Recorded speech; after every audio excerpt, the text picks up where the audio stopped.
Good morning, good afternoon and good evening, and welcome to Energy Speaks Back, powered by B2B Energy. My name is Paul Webb and I'm the founder of B2B Energy and I'm your host, and weekly I present to you energy experts from around the world.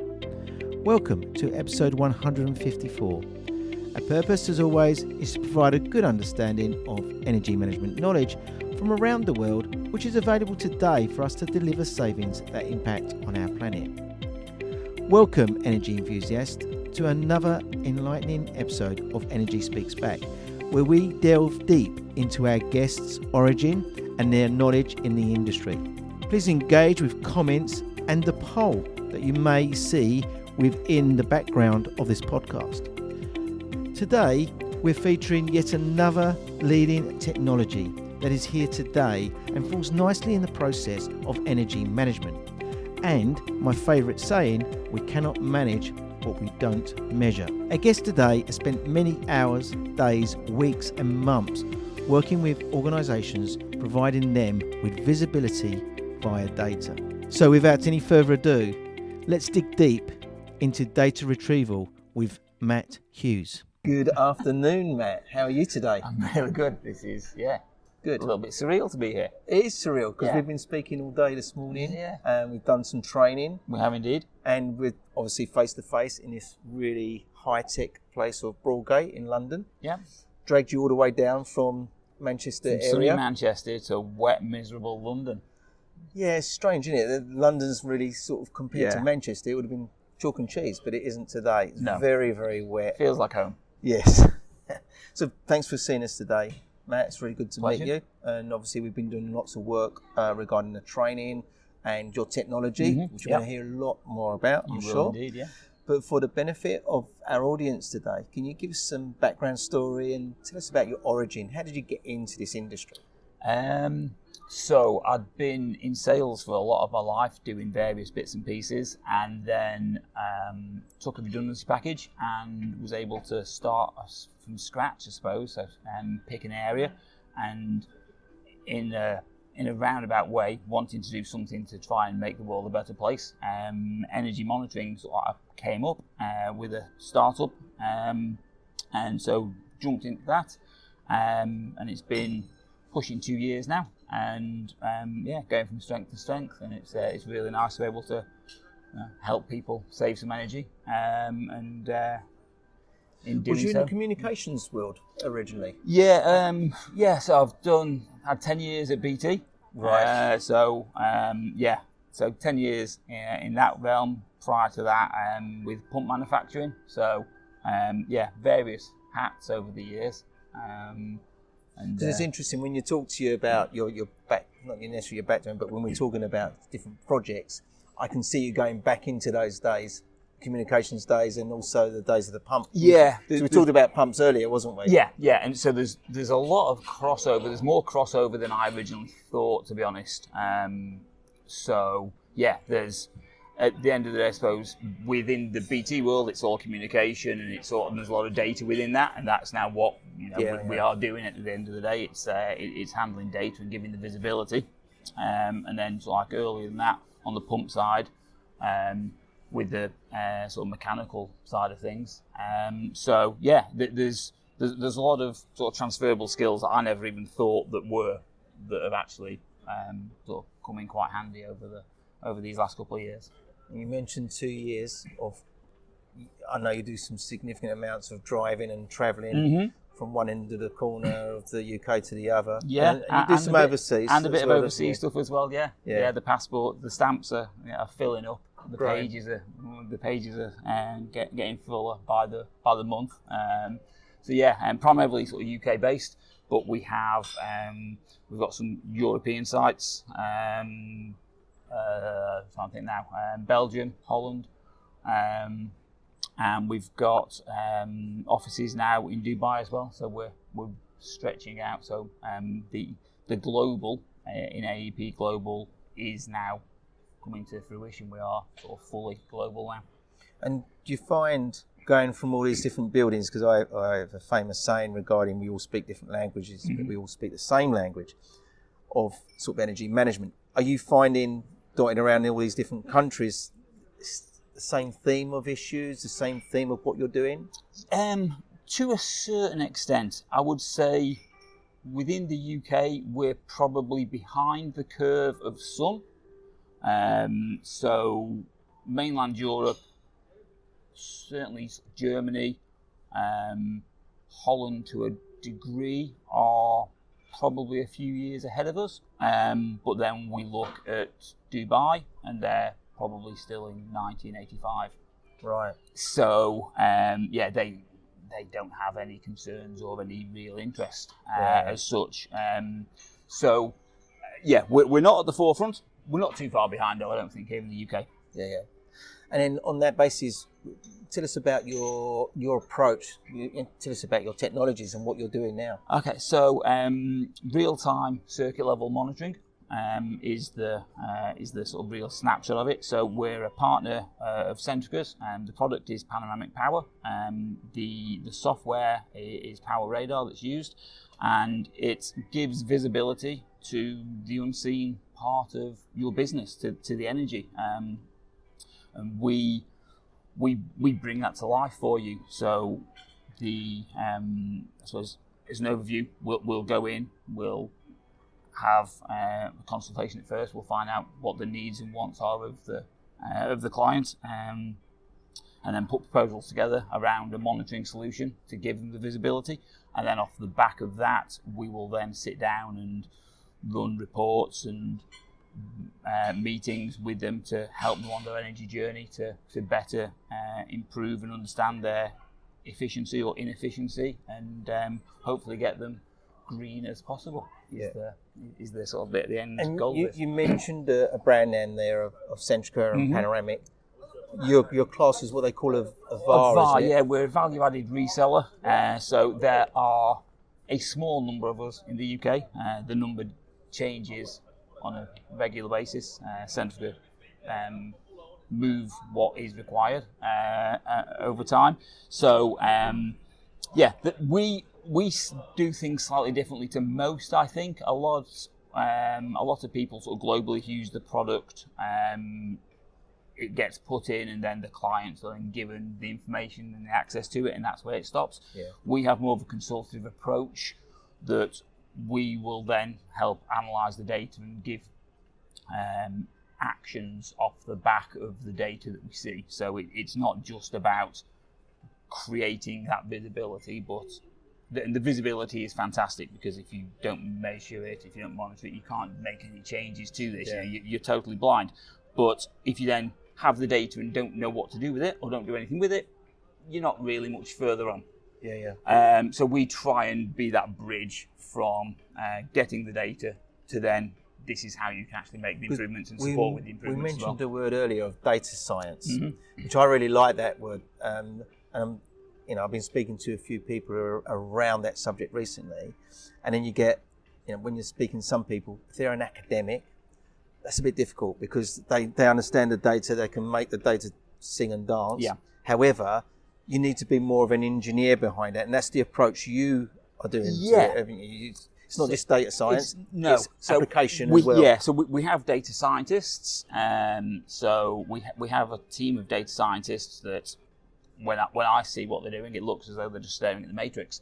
But they're creating code, but it's code with an electrical and mechanical engineering background behind it, so that the idea is that they can create a picture from the data, but based around real world. Yeah. And we have 27 years of mechanical electrical engineering knowledge behind us, and that steers the data. So it's not just sort of generating numbers. Yeah. So obviously we need to get to a position where we're pulling that data in and we're starting to manage it. What's the process from day one? Can you go through that process for the benefit of our audience? Yes. So day one is initial meeting to I suppose sort of showcase what the system, what the platform will look like, and just to make sure that what the client is looking for is something that's achievable. We'll then conduct site surveys to get a better understand the client's needs, and again, what the client thinks they need or want, and then when you actually get to site and what is actually going on can be completely different things. So we'll always, we may start with a desktop survey, but we'll always do a site survey to fully understand what's going on there. Proposals will go in, monitoring will then be installed on the basis of the proposal being accepted, and the monitoring, the beauty is that on the whole, there is no downtime to this. So they are self-powered wireless sensors. Yeah. They are... There's nothing else in the marketplace that I've seen regarding these CTs. They power themselves. They're superb. They will send data in 10-second intervals, which gets collated together. So you see a 1 minute's worth of data on the platform, but you've got much more sort of granular data sort of in the background, if you like, from in there. So there's no shutdown required. They can be used down to circuit level, and again, dependent upon needs. We can go from sort of like headline data of sort of multi-sites through to complete visibility of a site. And within 24, 48 hours of our engineers installing, the clients can have that visibility and can start to understand where the energy is going and can make the savings from practically day one. Yeah. What I like about the system, it's quite modular. So we Very don't have scalable. to look at the whole building, do we? No. We can break it down and can. start with just one sensor if we wanted to. Exactly. Yeah. You can start. You can start with the incoming supply and have a look at the low hanging fruit there, and then gradually build and scale the system dependent upon what your end goal is. Yeah. And you can be led by the data. So you can start off monitoring a few dBs. And then when you get some data and understand what's going on with those dBs, you can then further drill into those. Yeah. So it is a very data-driven process, but with that electrical and engineering brain behind the scenes that doesn't just say, oh, well, these numbers suggest this, these numbers suggest this, and that is because of X or Y. So that's the... that's the approach that we'll take, and we'll scale it up, and it's like a long-term partnership approach. It's not just a one-hit wonder. It's not just drop it in and go. It's we will be on that journey with you for as long as we're needed, and that data will always realistically be required. If the organisation was, say, strong enough and wanted to go there on their own route, there's no reason why they couldn't just have the system to just monitor it themselves. If they had the time. If they've got the time. Obviously, you're taking away the hardship of doing that job. The headache. Yeah, that's the word I'm looking for. Yeah, there's I think a lot of people want to be better at this. So a lot of organisations would ideally want to be in a better position. However, that's not always achievable. They don't have the capacity, they don't have the bandwidth for this. This isn't something where you're going to put an advert out and get an energy expert to come in and be part of the team and necessarily be able to do that. They may not be able to have the resources to do that, or whatever it could be. We will bridge that gap, so we will form part of their organisation for as long as we're needed to be able to do whatever we're tasked with, and we'll hopefully sort of like steer them and use our expertise and experience on the way. You mentioned steering it. Is there any advice that you can give? So, this building here, we would expect this building to have good M&T metering each floor or whatever, but say it didn't. Where does one start? What advice would you give to that person? We start from the ground up, really. So, and literally, generally, it is the plant room. So we'll start in the plant room, and we'll then break it down area by area.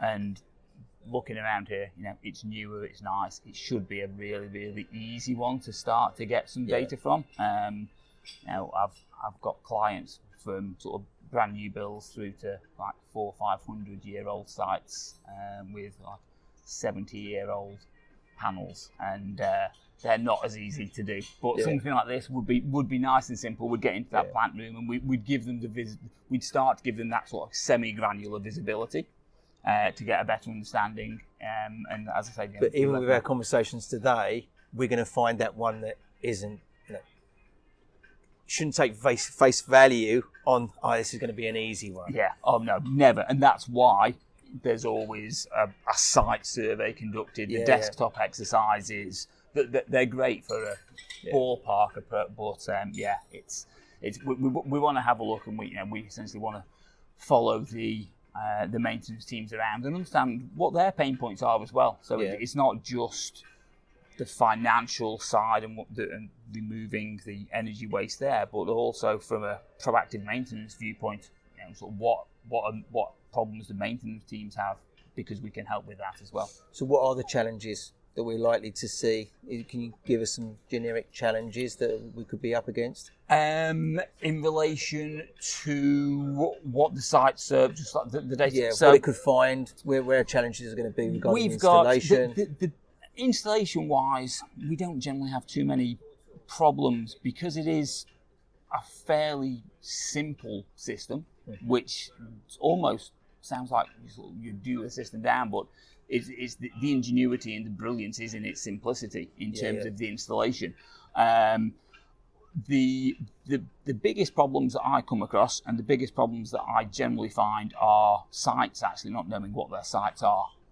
That they don't understand where anything actually is, which is problematic for a number of reasons from our side in terms of organising electrical hierarchies and the things that we have to do in the sort of the back end of the system. And then from their side, well, if it trips off, what's actually tripped off, where it's gone, there's those are sort of the biggest issues. But then as soon as we get the system in, we can start to give them that information. So as soon as they close the doors and the last man's out, how much is that site costing them to run?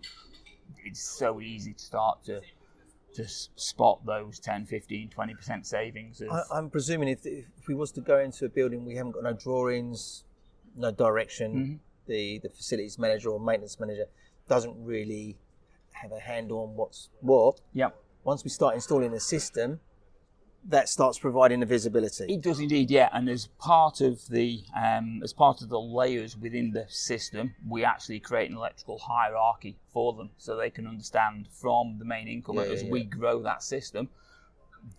That will then show them how their site flows electrically, and also then percentages of energy and consumption of circuits within that. So you almost get a site mapping as part of the install process. So even if you're not sure, one of the things that we will do is we will start that mapping process, because we need that for the system to actually do its job. And I like one of the reports that we were looking at earlier, the Sankey diagram, which I think really does start to show we need the more meters we've got in place, the more visibility and the more Sankey we can build. But that does show a very good picture of what's there. It's a fantastic way to paint a picture. I would say out of the 2 or 3 options that you have in terms of viewing the data, that's the one that I will always use if I'm showcasing the platform to somebody, because it is it's a visual piece that you don't have to have any expert knowledge in. You can understand what you're seeing straight away. The heat map's similar as well. And then the actual system itself allows you to drill down, and so you don't have to be an engineer or a facilities manager or of that ilk to be able to use this system, which is one of the massive benefits of this. It can really paint a picture without any sort of like necessarily sort of grasp of energy or electric or however you want. What about so? Without mentioning any names at this stage, it'd be nice to hear some case studies, but without mentioning any names, is there any stories you can tell us about what has unfolded as you've installed your system? We've installed at a rather large hotel, and this was, I think, about a 60-year-old plant room, main intake room. And as part of the survey, I was going through, trying to understand and asking questions as I went, sort of what's this, what's that. Some of it made sense. and there was one circuit that was labelled as pavilion. Okay, what's on your pavilion? Oh, it's just a bandstand at the front. There's a couple of sockets. We put lights there, and we get live artists, and they come and serenade the guests, and that's not going to really do anything. No problem. We'll include it anyway. Move forward 6 weeks. The monitoring's been installed, and we start to review the data, and the 2 sockets on the pavilion is actually consuming around about 40% of the site consumption. Right. So speak to them. Well, we don't know what it is then. Well, are you sure it's right? Yeah, so we go. We see, okay, and we start to show where the energy is going, and it matches opening hours of... the site was actually sort of split into 2, and it matched opening hours of half of the site. So that steered the hotel, and they chased some cables, and we actually found that the pavilion 2 sockets was feeding a spa and a restaurant. What, off the sockets? Off the supposed... circuit. Yeah, so Right. off the circuit that they believe, because it was labelled as pavilion, was feeding these twin sockets out. And so, that's probably one of the most interesting ones, I would say.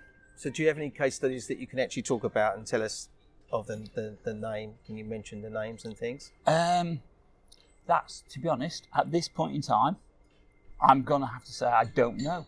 Right. Just because we're just in the final... I suppose I can say that we are working with... I can definitely say that we're working with some Hilton hotels, some DoubleTrees, some Marriotts, because they are sort of generic names. But yeah, so the hospitality sector is definitely an area where we're doing a lot. They are really... Would you say the hospitality sector is probably the most proactive sector of one of currently? Them? Yeah. I think maybe COVID has brought to light just how much energy these beasts cost. Yeah. And when they're full of guests, it's not as much of a concern. When they're not, people start to realise. So that there has definitely been a change in that, I would say. And also, when you've got a hotel that's got a leisure section, leisure area, not only with a gym, but then you've got swimming pools. So breaking that all out and understanding that significant amount of cost in those areas. Yes, the spas are... They're some big numbers when you see these, and they're lovely places, but they draw a lot. You're looking at 60%, 70% of the sites, and these are sites with sort of big kitchens as well, and yet the spa is potentially a massive headache. And also, they tend to be the areas where people just leave things on. Yeah, saunas. Steam rooms. One of the stories I liked about the product, we've been talking all day about the training, and we've been alluding back to your technology. For me, this is all about visibility and showing the data to the client of how it's working, or the business owner or the property owner. The interesting thing I like with your technology is it's very sort of modular. We can sort of shape it around, but I like the fact that we can then link it to so we're going to install something new.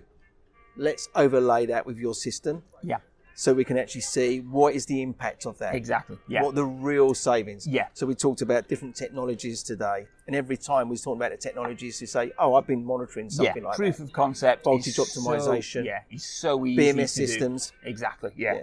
And tell us the story about solar. Don't mention the name, obviously. No. Because that was that opened my eyes today to really what we're talking about. So one of the beauties of the sensors, even though technically they're CTs, is that they're bidirectional.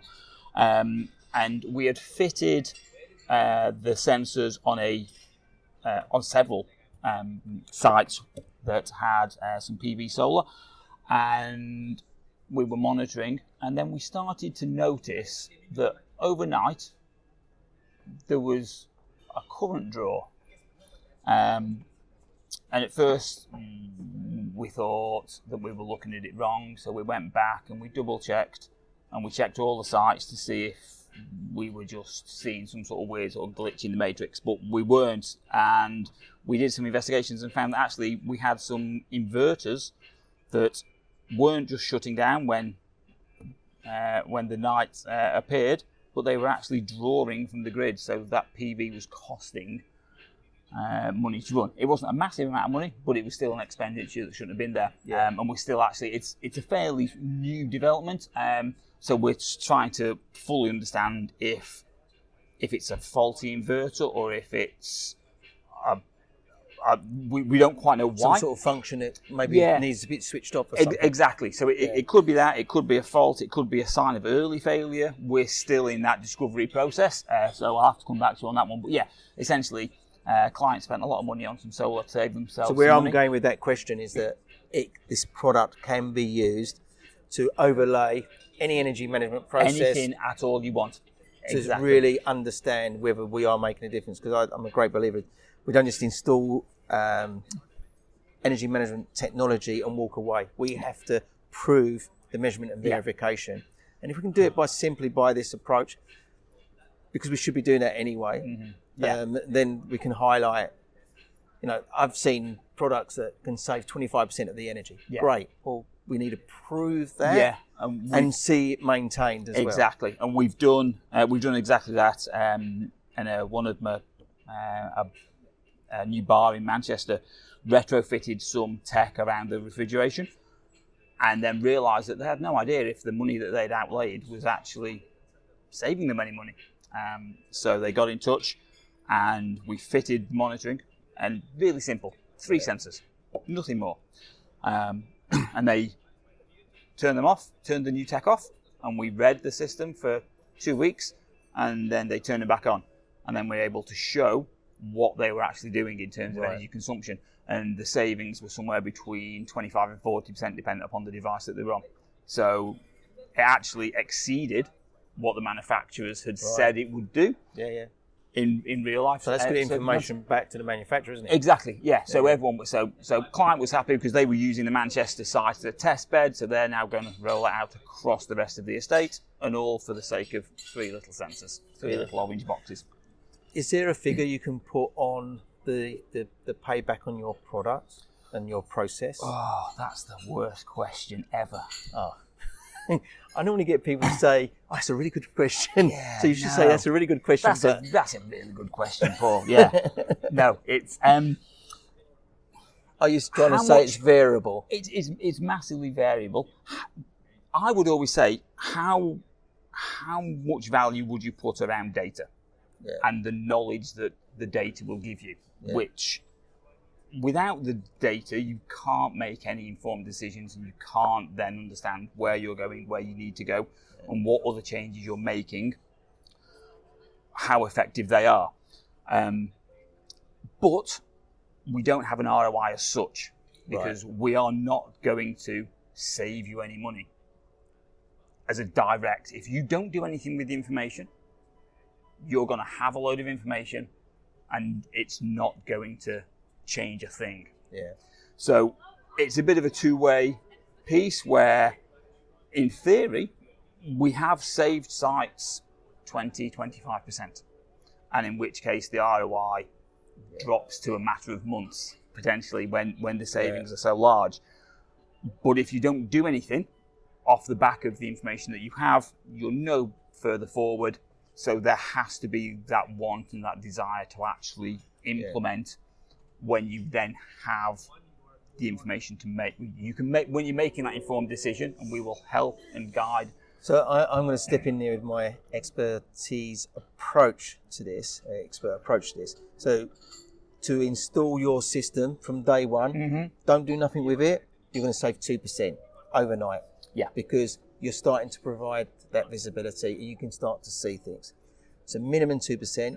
We then start saying, well, look, we're seeing this data. We can start actioning stuff. That's 5 to 7%. And that's the piece where we need things to change. Yeah, and that's where we have And behaviour yes, change. Exactly. So People need to action things. yeah. I would completely agree with that. We say 7 So to 8%. when I put proposals in regarding your product, say on an ESOS proposal, I would sort of demonstrate that, but I would say minimum values really, we're looking at 15%. That's what you could achieve very, very easily. Yeah.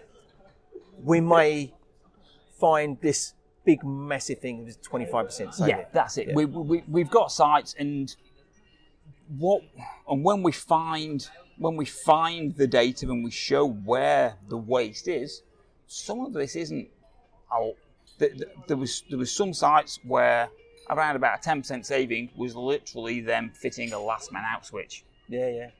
It's as simple as Yeah. it doesn't have to be a big expense on the back of the data as well. But what your product then provides, it helps you do a payback, return on investment. If you do that, Exactly. that's the return on investment of that. Yes, and that's it. another key, isn't it? It's like probably installing a energy manager on site.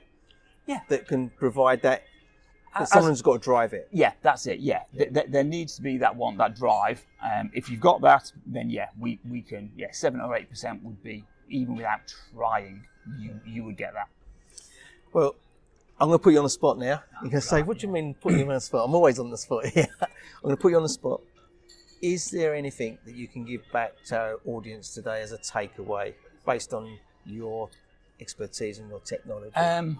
I would say that the biggest thing, realistically, is that if you don't monitor and measure, then you can't manage. And it's as simple as that. Everyone can have every goodwill and good idea in the world, but if you don't have any way of understanding what is happening, how you ever prove that is making a difference? It's as simple as that, I would say. And Matt, I'm going to say, if you didn't say that, I would have kicked you under the table to say that. Because it's the obvious one, isn't it, really? And this is what this product provides. Exactly. And when we was doing the training, we talked about that as well. You know, it's a given. Yeah. If we don't measure really it, we don't monitor it, how can we make those decisions? Yeah. And this is a very quick and easy way. And you know, for the benefit of the audience today, I've installed this system myself on my own offices before. And overnight, I could see, you know, lights being left on. People say they started when they didn't start, because I can see when the lights got turned on. So it's that sort of thing that really does help you manage your business. Yeah, definitely. You know? Yeah, there are so many. There are so many ways that the information can help. You know, you can see that if you've got kitchens that your chefs are coming in at 5 o'clock and turning everything on, but you don't start serving till 7. Yeah. They've obviously they've started early because they make their life easier. Yeah, they're making life easier, or they're all coming in and having some breakfast, you know. Yeah. Who knows? Yeah. But at least we can. So yeah, it is. We once looked at a building and it wasn't going off at night. Yeah. The whole night, Mm-hmm. and that's because of the process of the cleaning, etc. Yeah. You know, it's things like that. You can then break it down and start managing it. Exactly. That's it. Yeah. And that's when you're making significant savings. Yes. Matt, I'd like to say thank you for coming down from Manchester My pleasure. today in the wet. I've dried out. I'm good. It's been a two-way thing because we've done some training today, and we've really sort of got down to the nitty-gritty with that side of it. And I've taken the opportunity to get this interview You done. have indeed. So yeah. thank you very much for joining us. And lastly, you and your family, stay safe in these times. Thank you to my guest for joining me on Energy Speaks Back. I hope you found today's insights valuable. And don't forget, please, listen to the previous episodes because they're full of insights to help you make a real impact on energy efficiency. Together we can drive change and make a difference to the environment and our planet. So thank you. Once again, that leaves me with one more thing to say. Please, you and your family, stay safe in these times.